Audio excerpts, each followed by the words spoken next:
Hello friends, ചുന്ദരി കുട്ടിയായിട്ട് എങ്ങോട്ടാണെന്നറിയോ? ഞാൻ കാത്തിരുന്ന ധർമ്മസ്ഥലയിലെ ദീപോത്സവത്തിന് പോവുകയാണ് കേട്ടോ.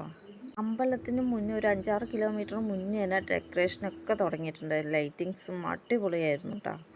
5 ദിവസത്തെ പരിപാടിയാണ്. പക്ഷെ ഞങ്ങൾ രണ്ടാമത്തെ ദിവസം തന്നെ പോയി. കാരണം എന്താണ്, ലാസ്റ്റ് ദിവസം നല്ല തിരക്കായിരിക്കും. അതുകൊണ്ട് ഞങ്ങൾ കുട്ടികളൊക്കെ വെച്ചിട്ട് ഭയങ്കര ബുദ്ധിമുട്ടാവണ്ടല്ലോ എന്ന് പറഞ്ഞ് ഞങ്ങൾ നേരത്തെ പോയതാണ് കേട്ടോ.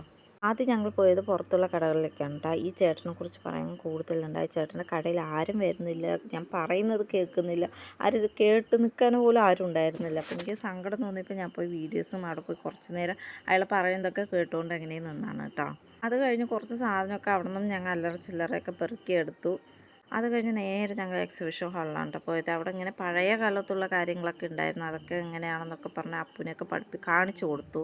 ഭയങ്കര സന്തോഷം തോന്നി. ഇപ്പോൾ ഈ കാലത്ത് ഇതൊക്കെ കുട്ടികൾക്ക് നമുക്ക് പറഞ്ഞു കൊടുക്കാൻ പറ്റുന്നുണ്ടല്ലോ.